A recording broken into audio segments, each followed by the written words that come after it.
little tight. You're good. Yeah. You're good, man. You're He good. wants to be comfy. Yes. Yes, right? Yeah. Mhm. 7:59 still, but You need help? All right, so This one we can't edit. Oh, my Lord. so we all 8 o'clock. introduction and 8 then go o'clock. straight to news. 8 o'clock. Got it. Boom. Watch it. Shit.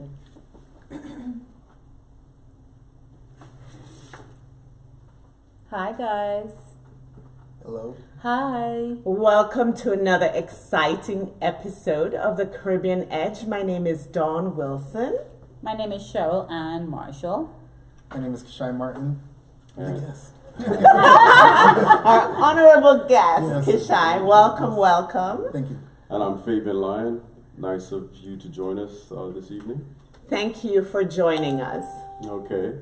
And we are going now into the Caribbean Edge news, starting off with Azalea Banks calls on Cardi B to speak out against Dominican Republic's alleged ethnic cleansing of Haitians. So once again, Azalea Banks, never one to shy away from controversy, has called on Cardi B, who is of Dominican descent, to speak out against what allegedly is going on. Also, Shaggy wins the second Grammy Award. Congratulations, Congratulations. Congratulations. In collaboration with Sting, and they collaborated to win the Best Reggae Album. Also interesting, a Dominique Roll of Bahamian Turk and Caicos descent, a fine arts photographer, was featured recently in Italia Vogue, so that's a big accomplishment for Dominique Roll. Huge. So Huge. some interesting Yeah. tidbits there throughout the Caribbean. Absolutely. Well, thanks for tonight's news, Fabian. You're welcome. Well, tonight's episode is about sex, social health, accountability, breaking barriers, confronting homophobia, challenging the social norms, discrimination. So we're about to have some really deep talk. So Kishi, tell us about yourself. What do you do? Where are you from? All right. Well, hello everybody. This is my first time on the Caribbean Edge. I appreciate it. Thank you all for tuning in. These people are awesome. So please support them. Always support them. But a little bit about me. I'm 30 years old. I was born in Brooklyn, New York. My mother's from Kingston, Jamaica, and my father's from Birmingham, England. And I am a sexual health educator. For the last 11 years, I've dedicated my life to teaching the South Florida community about sexual health, and not just the act of sex, but sexuality, consent, boundaries, also the attitudes around sex, and doing my best to normalize the conversations around sex, age-appropriate education, access to affordable health care. I've done a lot of mentoring. I've done tons of internships. I've done a lot of volunteering, whether it be Planned Parenthood or SunServe. I work for all people, and my biggest hope is that we talk about sex and sexuality factually, comfortably, and that it's inclusive and healthy and something that we can all benefit from. Okay. So I have the pleasure of knowing your mom, and she's very proud of you. I saw her last week. I'm proud of her too. Yeah. Definitely. You have a strong family and your sister as well. So Yes. we definitely welcome you to the Caribbean Edge. Thank you. I've wanted to have you on this show for quite some time. Yeah. I think your most recent post is what struck us, and I said, okay, now is the time to get Kishi. And it was with the attack against the Empire Star. Some people, there's some controversy around it, whether it's a alleged attack or not. Yeah. I personally believe he was attacked. Me too. However, there's comments about it, whether he was or not. At the end of the day, his claim is that he was attacked. Noose around his neck, a lot of gay slurs.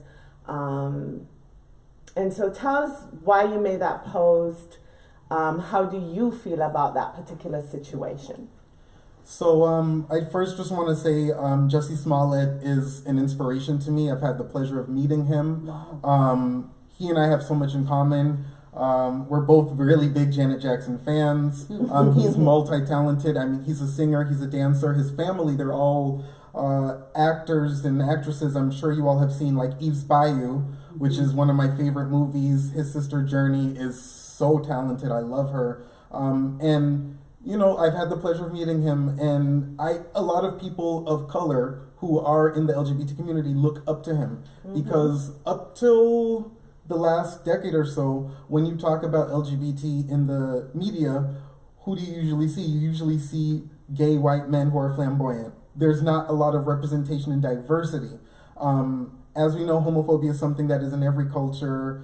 It's everywhere. It's worldwide. There's not, in my opinion, there's not one culture that's more homophobic than the other. But when I heard the news, I honestly wasn't surprised that it happened. I was just surprised who it happened to, right. Because statistically speaking and factually speaking, we already know all over the world in every culture, people who identify as gay, lesbian, bisexual, or transgender, they're more likely to be verbally or physically attacked.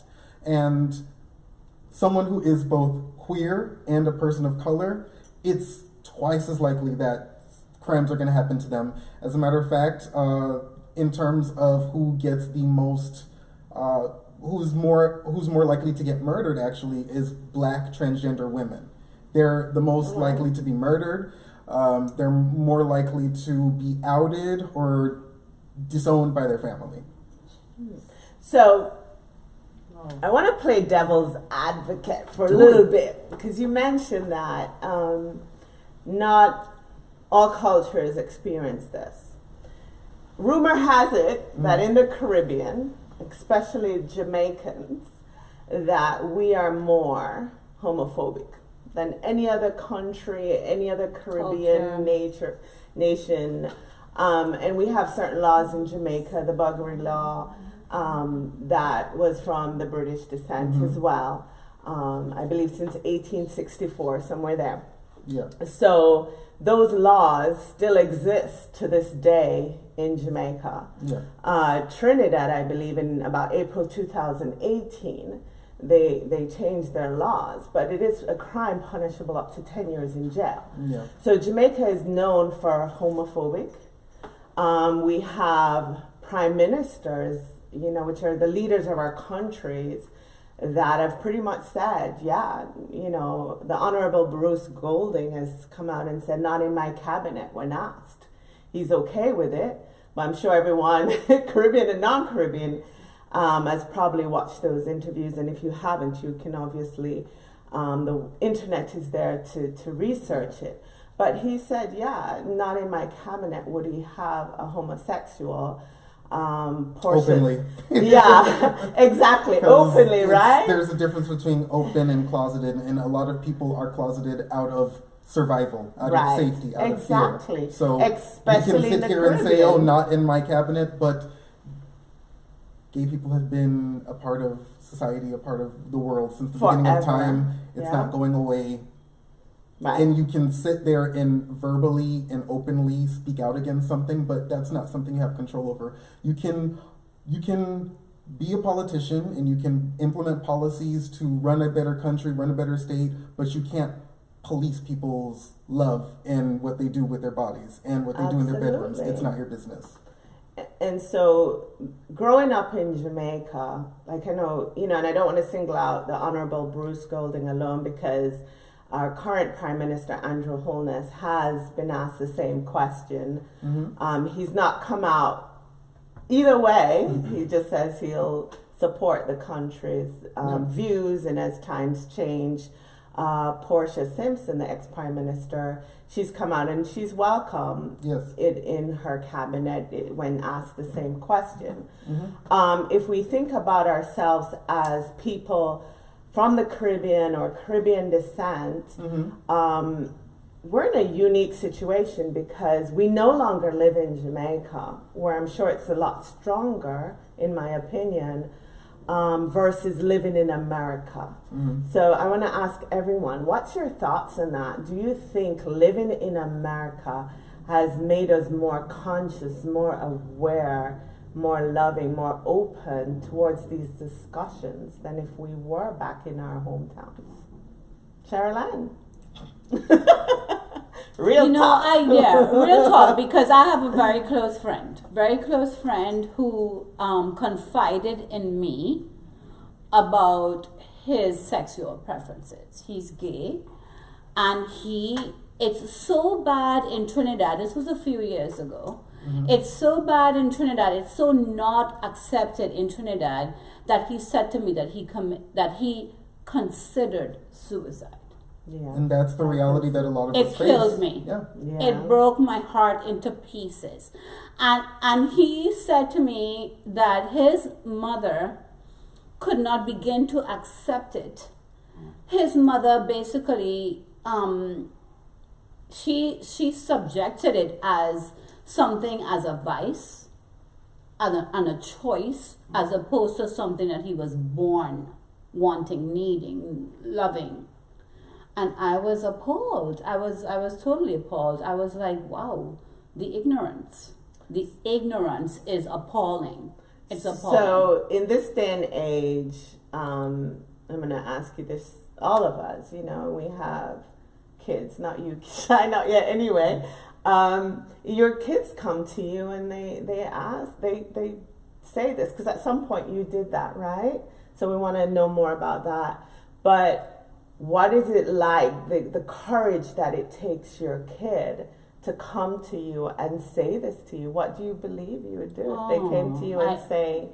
Complete acceptance. Okay. Complete acceptance. It's my children. Yeah. I brought this child into the world. I carried this child for 9 months. How could I not love what he loves? How could I not adore what he adores? How could I not support what he supports? That's a no-brainer to me. It's a no-brainer. I read on social media where this guy said today, actually, that he would be so ashamed if his children came out, one of his children came out and basically admitted that he was gay.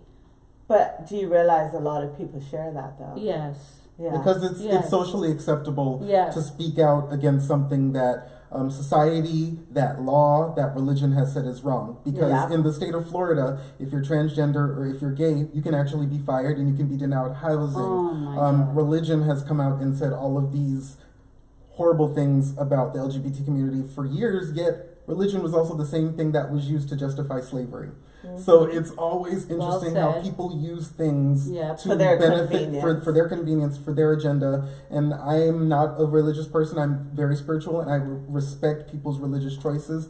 But when it comes down to it, this is discrimination, period. If this was racism, we would all say this is wrong. Yeah. So why is racism any different than homophobia? Yeah. It's hurtful. Yeah. And people, when they are rejected from their parents, they are more likely to kill themselves because parents are the first teacher. They're generally that first source of support. Yes. And to not have that support, I mean, the world can be against you, but like when your family's against you, that's betrayal. Yeah. And people have killed themselves. Yeah. Yeah. If your family can't support you, then how would strangers support you? Very sad. Very sad.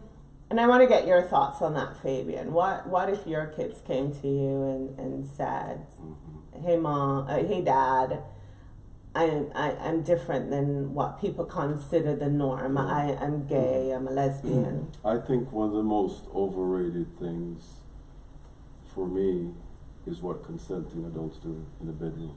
I don't care if they're consenting. That's just my opinion, though.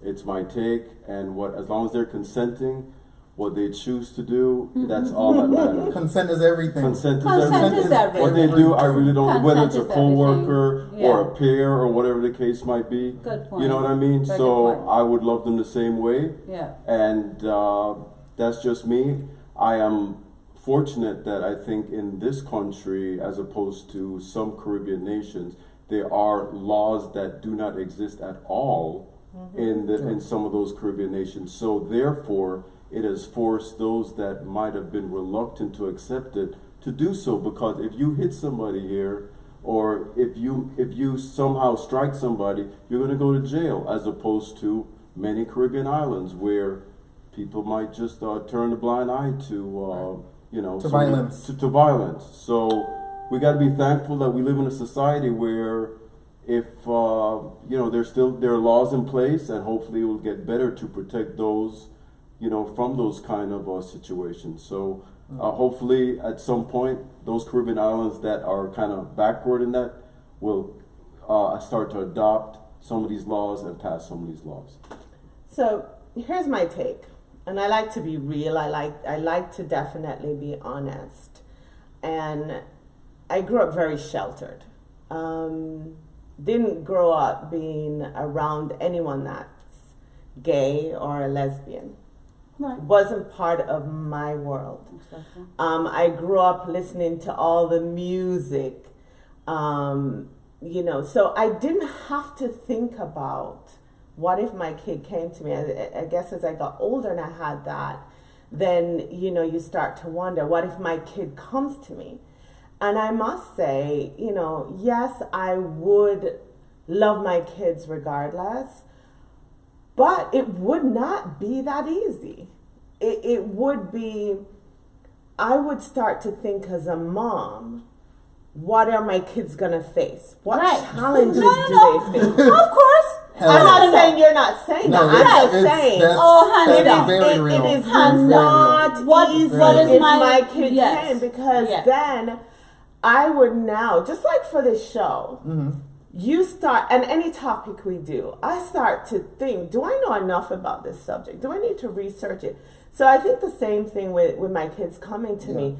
I would have to educate myself a lot more. I would have to speak about it a lot more. Ask questions, because I want to be able to educate my kids as well and prepare them as much as possible For what they have to face. So that's what. Yes. My Kishi, for you, being of Caribbean descent, being of such a strong family, your sister is in the public eye. She's a beauty queen, beautiful young lady that represented Jamaica. Tell us what that transition was like. How did you feel having to tell your mom? Tell us about that journey. Well, I will say that my coming out experience was not really entirely my own. At 5 years old, I go to elementary school and I'm being called a faggot every day at school just because I spoke, well, in their words, I spoke like a white person. I was too friendly with girls. I was too nice. I thought I was better than everybody. And I had all of this to deal with at 5 years old. And, I went and told my mother, I was like, Mom, these kids are talking about me every day. And I did not want to go to school. I didn't like school. In middle school, I almost failed because my studies were failing because I had to deal with these immature guys. It was mostly African American, Caribbean American guys who are like just trying so hard to assert their macho masculinity, impress everybody, and hey, look at him, he's gay, and look at how he talks. It was dealing with that all the time. It was people who looked like me. I experienced homophobia before I ever experienced racism. So it's something that has been like, that's my reality. Right. And I did not like going to school. My family, all of my family knew that I was being made fun of. My sister went to the same school as me, as well as cousins, and my sister and cousins would constantly have to defend me. Constantly, because people would literally talk horrible things about me to them. And my friends would have to also defend me. And teachers would have to defend me. Like literally, it was a nightmare. Yeah. I don't know how I made it through. I was extremely depressed. Yeah. But I made it, but I wasn't the only one who went through this. A lot of people who identify as queer have gone through the same thing I have gone, no matter what their sexuality is, even if they were straight, but they just spoke a certain way. If they weren't your stereotypical straight macho male, like you were faced with so much criticism and unnecessary criticism. But it was their way of, like I said, that's what a lot of men, they were boys. A lot of boys tend to, in order to build themselves up into assert, like, I am a man, they have to take someone else down to feel better about themselves. Yes. And I'm not the only one who went through it. There's lots and lots of people that have gone through it. That's why I'm glad there's a lot of initiatives on anti-bullying in schools, because you should go to school and feel safe. I never felt safe in school, ever. I don't even know. I wanted to leave school so much, but at the same time, I always told myself, you know what, this is my education, and why should I leave because of some ignorant people? I shouldn't leave. I made it through. I graduated. I did my thing, and I was still a very active and social person. I was a yearbook editor. I was a video yearbook editor. I was a soccer assistant. I was in chorus. I did so much. Let me ask you something then. Yeah. What is it that you would say to everyone out there that has to experience this? Because there are people that are still experiencing this animosity, this adversity. Yeah. What is it that you would say to them that would help them through? You went through and you did everything like you should without any of this animosity holding you back in any way. And I admire that. Thank you. That strength, that perseverance. Oh my God, because not everyone can do that. So what would you say to everyone that's out there that's experiencing this very same animosity? I would say to anyone dealing with what I dealt with, is to know your worth, know your value, and understand that there's a bigger purpose outside of those school walls for you, because I thought school was everything. I thought if I were accepted and if everyone was my friend, that my life would be great. But the truth is that after school, there's a whole life waiting for you. But while you're in school, you need to focus on yourself. You need to focus on like establishing a thick skin, because even if it's not your sexuality, kids are bullies and they're gonna talk negatively about you. You have to be focused, and you have to study, and you have to find an activity that you love, that you're very passionate about. For me, oh my God, what really kept me out of trouble was music. Like I would go to like United Fest, I would go to Miami Carnival, I would watch Bollywood movies, I would watch reggaeton videos. Like that was my escape. Like when I wasn't at school, I was learning about like I only listened to Caribbean music when I was in high school. Awesome. That really was what helped me. Like just like Daddy Yankee and all of those people back when I was in high school, like listening to them and learning about different cultures and immersing myself in culture. That's really what kept me going. And I know a lot of kids who are in school now that I've mentored that are dealing with bullying. They do that same thing. They find a talent or a craft and they work at it and they work at it and they put themselves into their studies. I wish I had better grades. Like, I mean, I did my best. I passed, but you know, the bullying really did affect my academics, and I made it through though. And hurting yourself is not a solution. I know a lot of kids that like have cut themselves or have like planned to commit suicide, or hurt others, take it out on others, and it's not cool. Like self-harm and hurting someone else, it's not a solution. There was one point in high school where I was like lashing out. I was like throwing shoes, throwing books, throwing chairs, cursing people out, waiting for, I wanted people to fight me. Because I was like, listen, I'm sick. Y'all have been calling me a faggot since I was in kindergarten. I'll show you what a faggot can do. Try me. I'm from Brooklyn. I don't play. I'm ready. I'm here. What's up? Let's go. You have so much to say about me, and it was people who didn't even know me. I was like, well, let's go then. Let's do it. But that is not what I would recommend. I would not recommend that. I recommend self-defense, but you can defend yourself by being successful. You can defend yourself by being smarter than them and not falling for the crap. You don't have to fight back, but you should defend yourself. You should stand up for yourself and don't victimize yourself. Don't internalize it. I did. I thought they were right. I thought everything they said about me was right. I hated myself. I didn't date. I was just like, I just wanted to get through and be done with school because I hated those people. I hated them. I think to some degree, even if you have your parental support, and you're going through it, you just feel like no one else understands what you're going through.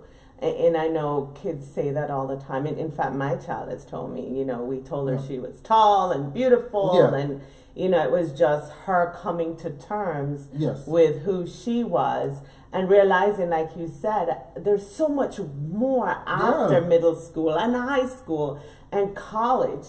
I think at times we don't even want to be adults anymore. We want to go back and redo those years.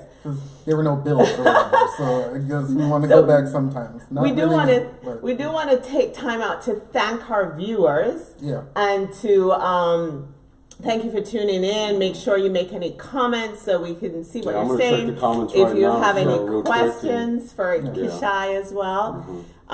You also mentioned music. Music was something, a lot of people say that. They find the escape in music, their comfort in music.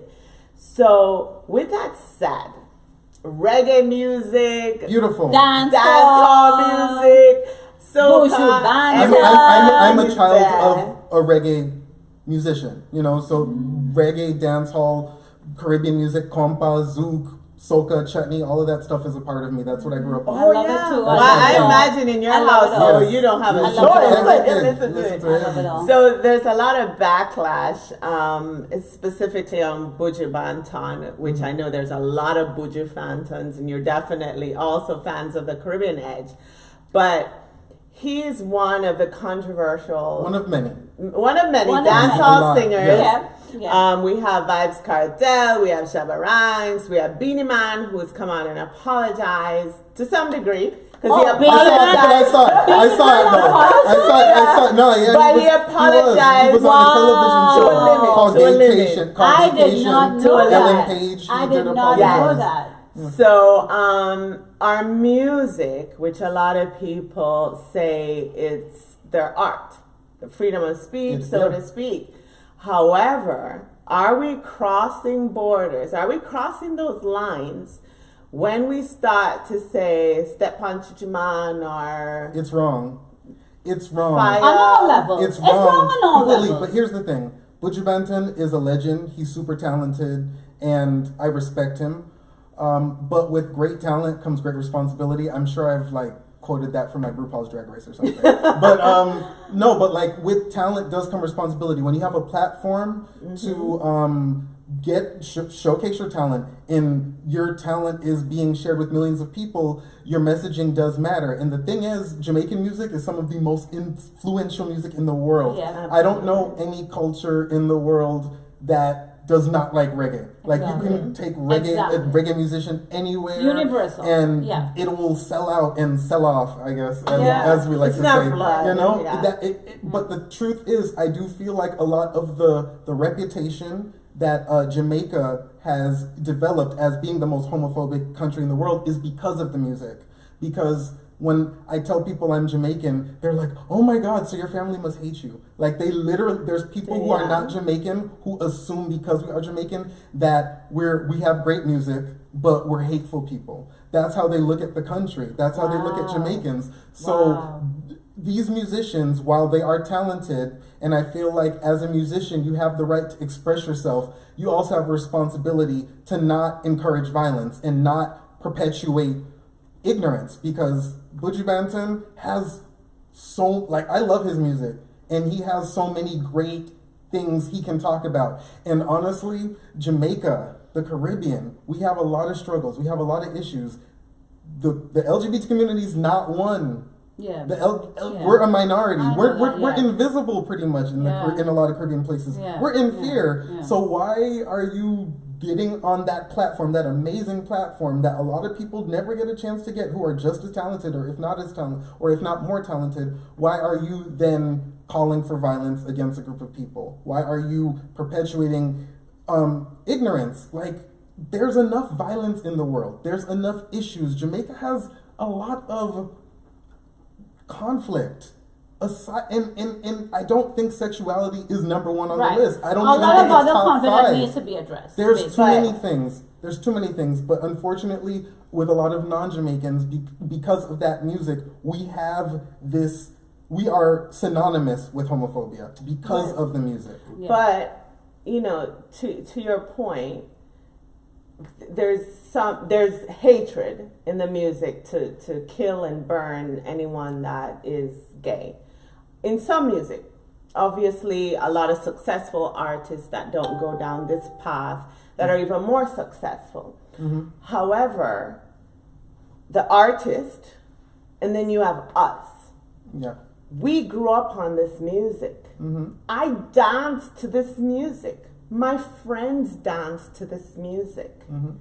We put up with Hannah and wine and everything. And my friends party way more than me, way earlier than me. And these are the songs we relate to.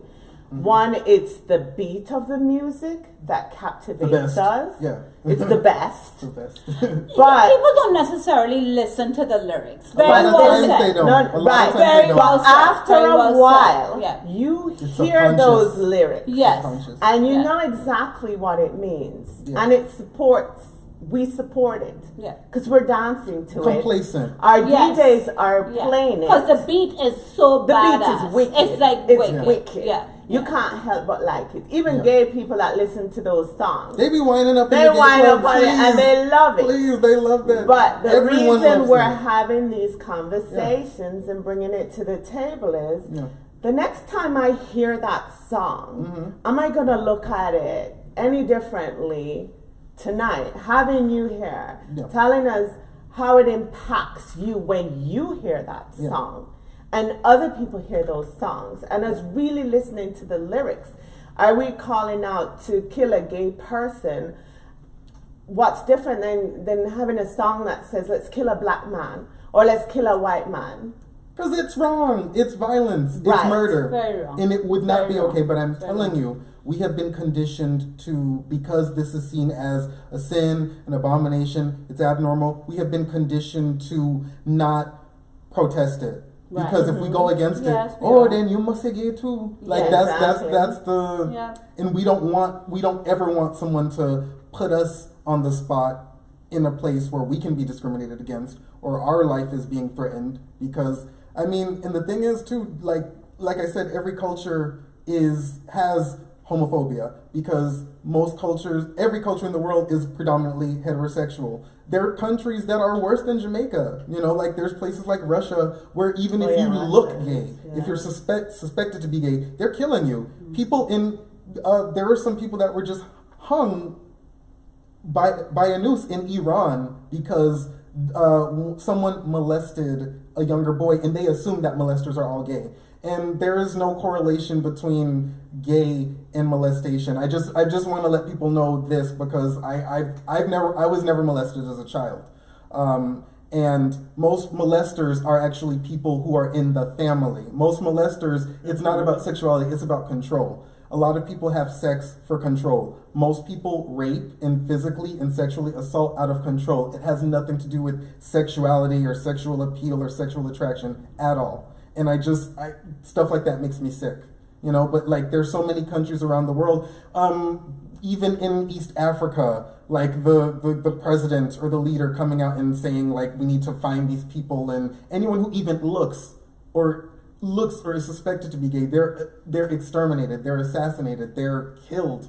And We've done that in the worldwide. Caribbean. It's world, but you it look is at worldwide, someone, It's and worldwide. someone thinks you look at them, and yes, and this is they- our they'll culture, and beat this is a you. real conversation we need to have about. But that's why a lot of people don't come out, and that's why we have a lot of people who are living the heterosexual life, but they're not really heterosexual. There's a lot of people like that. And why are people on the down low or in the closet? It's because of homophobia. Yes. So Yeah. you all, these lyrics and these attitudes, you're actually creating the down low and the sneaky and the lying and deceptive. Yes. You all have created Yeah. that.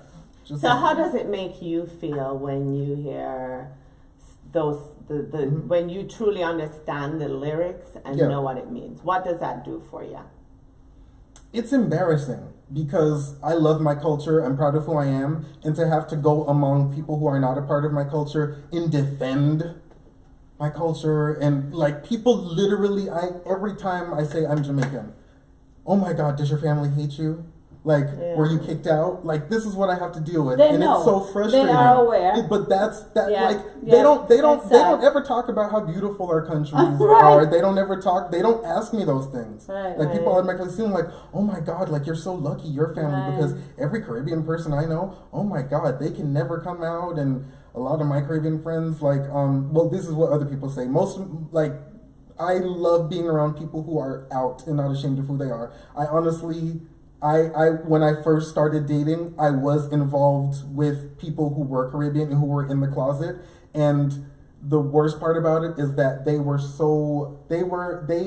be with me, but they would hate that they were with me. Right. You know what I'm saying? So Yeah. they're doing these things with me. Like there's a guy who's with another guy, but he hates that he's with another guy because, oh my God, if anyone ever finds out, like they wouldn't know what to do. But they want to do things with the same sex and the same gender, but they want that white picket fence. They want the American dream. They want that heterosexual fantasy. They want that Disney happy ending because that's what you're supposed to do. That's what being a man is. And it's embarrassing, like I said, because when people hear about my culture, for them to associate it with hate, it's I always feel like I'm in the middle. I always feel like I have to defend and explain and be on the defense because I will never ever be ashamed of being Caribbean. I will always be proud of my culture. My mother instilled so much pride in us and the beauty of our culture. I love our music. I love our people. We're gorgeous. We have great food. But to have to defend, to have to defend like my sexuality, to have to defend my culture, it's exhausting. Yeah. And But- it's very exhausting. And frustrating and exhausting. Yes. Fabian, what do we have with comments? Well, we had a couple of comments, mostly complimentary of you for how you're presenting, especially Thank your you. mom really bigging you up.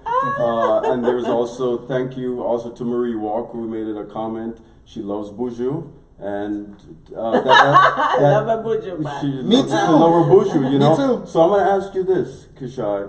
If you could have a sit down with Buju or any other artist that has made homophobic comments, and what would you say to such an artist? I personally would not mind. I would do it. Right. I would sit down with them because I'm not scared of anybody. Right. But I would just want to know what is going through your mind when you write these lyrics, Exactly. and are you aware of the impact that it Yes. has on people Yeah. and the Good influence that it has questions. on That's people? exactly what Are you aware that people have taken these words literally to heart and acted out on them? Oh yeah. It's not okay. We can't be complacent, and we have to ask for an apology. We have to ask for evolving. We have to ask for change, because I would never tell Buju, you should quit music. You're wrong. I would never say that because first of all, I am a son of a musician. I respect musicians. I love musicians. I love music. And when you have talent, you should share it with people. You shouldn't keep it to yourself. But also, like I said, with talent comes accountability and responsibility. Buju has a huge catalog. He has enough songs to sing about, enough topics to talk about. Like, why should violence be one of them? Yes. Why should hatred be one of them? Yes. Why should murder be one of them? Yes. Because this stuff is illegal. Exactly. That's illegal. I mean, you want to Exactly. sit here and make sexuality illegal? I'm not Yeah. really sure how that's possible. It doesn't make sense to me. Yeah. But violence, period, killing another human being, it's wrong. Period. We can never justify that. And that's all it would be. I would never personally attack them. I would never discredit them, because Buju's talent speaks for itself. Yes. Walk like a champion and all that stuff. Like, Yeah. how come on. Yeah. That's talent. I would Yeah. never discredit you, but you're also responsible. You have a responsibility, and you have to own it. Yeah. So I have another question for you. So is it the artist that's dictating the whole environment, or is the environment that's driving the artist to write and perform these lyrics? It's both. It's both, because life imitates art and vice versa. A lot of artists are gonna cater to the audience and give them material that they can relate to. You know, like he's not Caribbean, but someone like Kendrick Lamar, who I've seen live twice, and I think he's amazing.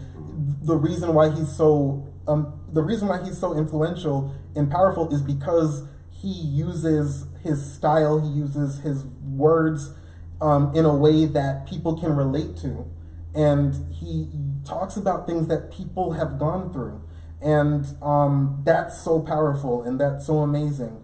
You know, like Lady Saw is someone who I love a lot, because I don't know, I love when women are bold and brave with their sexuality and talk about how they like their sex and what they like to do. I think that's great. But you know, I think it's important that we have, like, I don't mind sexual content. I think it's all great. I know a lot of people think that that's wrong, but I love all the sexual slack, daggering. I like all that stuff. Yeah. But I think when it comes into violent, harmful territory, it is a representation of society. But still, artists are looked at as pariahs and as prophets, and they have to use that talent as such. And you can help evolve a society or move society along if you use your talent, and you can. But it's not necessarily up to the artist alone. Yeah, the artist has to cater to their audience. Right. So the artist has to decide. Is it time for me to change? Absolutely. Things have changed. Yeah. You know, some of these songs are years old. We've had Beanie Man step up to the plate and give somewhat of an apology. Yeah. You know, there have been a lot of missions against artists. There have been people banned. Which is tough. Which is tough. Yeah. So they've been impacted financially. Yeah, which sucks because good. like I would never want to take money from an artist. You don't like, want to take money from them. It's hard being an artist, but there's consequences, and you know what? People are fed up. People are tired of being attacked. That's what I'm saying. People are not going to always allow you to talk about them any kind of way. If something that affects them and their loved ones, people have a right to speak up and say that this isn't okay, because we know that racism is something in this country especially that is held on this high pedestal, that is the worst form of discrimination. I think racism is horrible, but I also think any form of discrimination should have that same amount of pressure. Penalty. Like it shouldn't, and penalty, there's real consequences. Like Buju will always be beloved, but there's some places where literally if you're talking about shooting gay people, that is not going to go well. Like if you do that in Australia, people feel like, oh my God, he's going to come here and then maybe he may influence people to come start shoot up people. Like that's not okay. And that may be okay in your culture, but we also have to understand globally, things are evolving, things are changing. Women are speaking up and talking about the assault they've faced in the entertainment industry. And LGBT people are going to talk about all the discrimination they've gone through. And disenfranchised groups have a right to speak up, and they will, and it's not going to change. It's going to continue. But what we should do is start to find a common denominator, a common thread, and not be so against each other. Because me personally, as someone who has multiple personalities that could be under attack, I would love to see more unity. I don't really feel much gets done when somebody gets food taken off their plate. So if you say, let's ban Shaba, let's ban Buju, I don't feel like that really gets anything done. If anything, it makes a lot of people who are homophobic, it makes them emboldened. Well, it brings around awareness. Oh, look, it brings awareness to people when you're impacted, monetary wise. Yeah. I think for what is everyone's norm is different. Like when I watch the show Empire, for example, and I love that show. I personally, when the kissing scene comes on, and I think a lot of Caribbean people can relate to this, it's not the norm for me to see two guys kissing.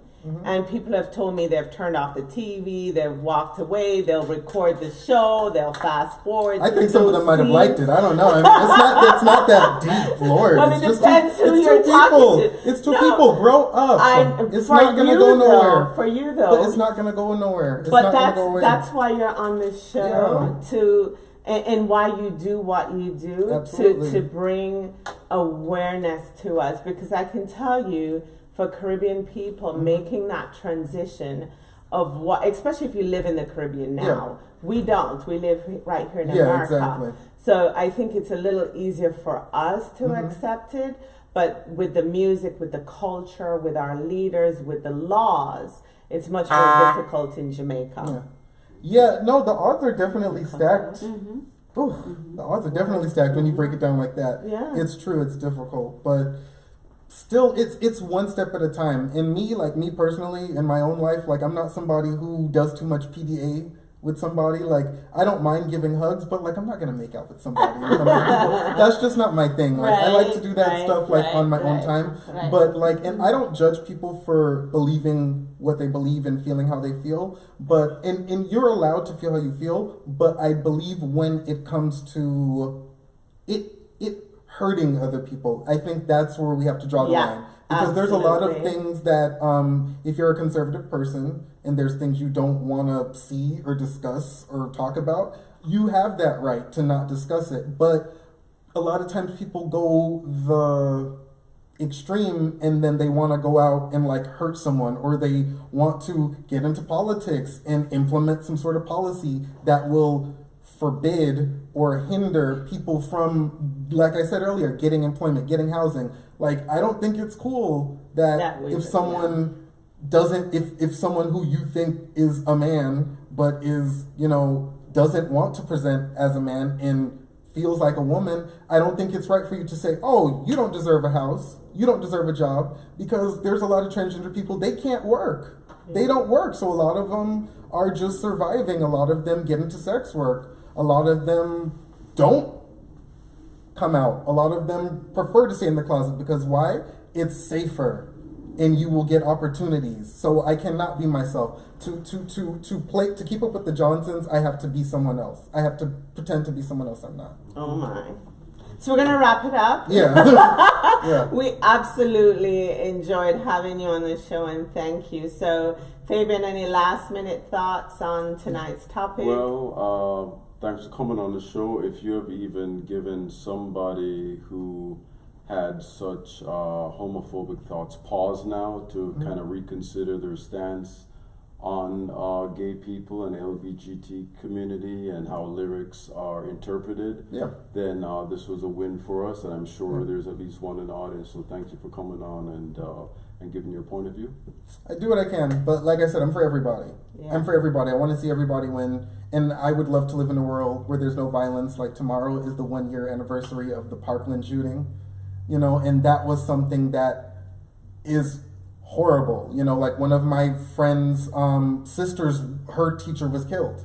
You know, so this is something that affected us, and I would just love to live in a world where people can be who they are, and we don't have to be afraid of being in a school.